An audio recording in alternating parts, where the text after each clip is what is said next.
بسم اللہ الرحمن الرحیم۔ میری آج کی گفتگو صرف طلباء کے لیے ہے۔ میں چونکہ طالب علم رہا اور زمانہ طالب علمی میں نے جو سیکھا میں اپنے طلباء اور اپنے سننے والوں سے وہ شیئر کرنا چاہتا ہوں۔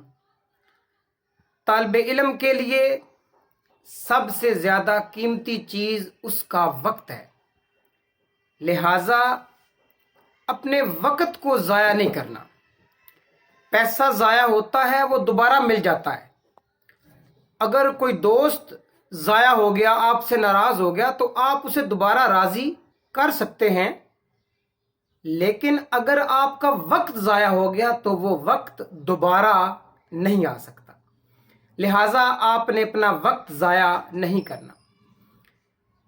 پیر محمد کرم شاہ صاحب رحمۃ اللہ علیہ بحیرہ شریف میں انہوں نے ایک بہت عظیم ادارہ قائم کیا، میں نے وہاں پر تعلیم حاصل کی۔ تو جو شیڈول اور تعلیم کے اوقات ہمیں قبلہ پیر صاحب کی طرف سے ملے، میں وہ آپ کے ساتھ شیئر کرنا چاہتا ہوں۔ عزیز طلبہ، سب سے پہلے صبح اٹھ کر فجر کی نماز ادا کرنی ہے۔ فجر کی نماز کے بعد قرآن مقدس کی تلاوت کریں، پھر سونا نہیں ہے۔ اپنے اسباق کو دہرا لیں اور پھر مسواک کریں، غسل کریں، اپنی تیاری کریں، پھر ناشتہ کریں۔ ان تمام معاملات سے فارغ ہو کر یونیفارم استعمال کریں، یونیفارم پہن لیں۔ اس کے بعد آپ اپنے اسکول میں، اپنے مدرسے میں، اپنے کالج میں، جہاں بھی آپ پڑھ رہے ہیں، آپ وہاں پہ چلے جائیں، وہاں پر اپنا وقت وہ گزاریں۔ تعلیم کے جو معاملات ہیں، جو مراحل ہیں، جو کلاسز ہیں، آپ ان کو اٹینڈ کریں۔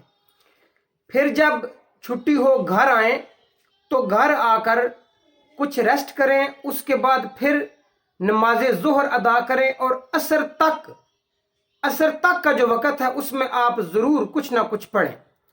اگر طالب علم مدرسے میں ہیں، جو وہاں پہ مقیم ہے، وہاں پہ رہنے والے ہیں، یا جو ہاسٹل میں رہنے والے ہیں، تو ان کے لیے لازم یہ ہے کہ ظہر تا عصر وہ اپنے اسباق کی جو ہے وہ ریویژن کریں، تکرار کر لیں۔ جو اپنے دوست ایسے ہیں جو قابل ہیں، ان کے پاس بیٹھے اپنے اساتذہ سے پوچھ لیں۔ اس کے بعد عصر کی نماز کے بعد پھر کھیلیں تاکہ آپ کا ذہن فریش ہو، کچھ ورزش کریں، آپ کھیلیں۔ مغرب کی نماز سے لے کر عشاء تک کا جو وقت ہے، اس میں آپ نے کھانا بھی کھانا ہے، اور اس وقت میں آپ نے کچھ نہ کچھ اسباق بھی دہرا لینے ہیں، کوئی اخبار دیکھ لینی ہے۔ عشاء کی نماز کے بعد رات 11 بجے ہمیں چھٹی ہوتی تھی، لیکن چلے کم از کم 10 بجے تک اپنے اوپر لازم کر لیں کہ پڑھائی کریں۔ سردیوں کے موسم میں تو بہت زیادہ وقت ہوتا ہے، لہٰذا رات کے وقت 10 ساڑھے 10 تک لازماً پڑھیں، پھر آرام سے سو جائیں اور پھر فجر کے لیے دوبارہ اٹھ جائیں۔ تو ہمارا الحمدللہ 9 سال کا جو تعلیمی پیریڈ تھا، اس میں یہی سلسلہ جو ہے یہ چلتا رہا ہے، اس میں کوئی فرق نہیں آیا۔ پہلے دن جو ہمیں قبلہ پیر صاحب کی طرف سے شیڈول ملا، الحمدللہ آخری دن بھی وہی شیڈول تھا۔ یہی وہ تعلیم کے اوقات تھے جس میں الحمدللہ ہم نے بڑی کامیابی حاصل کی۔ آپ دیکھیں نا، ایک رنگ ساز ہے، وہ 2 گھنٹے بھی اگر کام کرے نا تو وہ ایک کمرہ، ایک دیوار وہ کلیئر کر دیتا ہے۔ اسی طرح 2 گھنٹے اگر کوئی زمیندار ہے، وہ جاتا ہے اور جا کر اپنی زمین میں کام کرتا ہے، وہ چارہ کاٹتا ہے، تو 2 گھنٹوں میں اس کے پاس بہت زیادہ چارہ اکٹھا ہو جاتا ہے۔ لیکن ایک طالب علم ہے، وہ جناب اس نے میٹرک میں داخلہ لیا، وہ دن رات مہینے گزر جاتے ہیں، سال گزر جاتے ہیں، لیکن اسے لکھنا بھی نہیں آ رہا، پڑھنا بھی نہیں آ رہا۔ تو لہٰذا اپنی تعلیم کی فکر کریں، جتنا ہو سکے اپنے وقت پر حریص ہو جائیں۔ ہمیں ہمارے استاد محترم بار بار اور اکثر اوقات میں یہ جملہ سنایا کرتے تھے، من طالب العلا ساحر اللیالی، کہ جو بلندیوں کے طالب ہوتے ہیں ان کی جو راتیں ہوتی ہیں نا، وہ جاگتے ہوئے گزرتی ہیں۔ یعنی وہ زیادہ اوقات جو ہیں وہ پڑھائی میں صرف کرتے ہیں. لہٰذا میں امید کرتا ہوں اپنی جو آپ کی روٹین ہے اس میں سب سے زیادہ جو فوکس ہے وہ اپنے علم پر اور اپنی تعلیم پر، اپنی ایجوکیشن پہ رکھیں.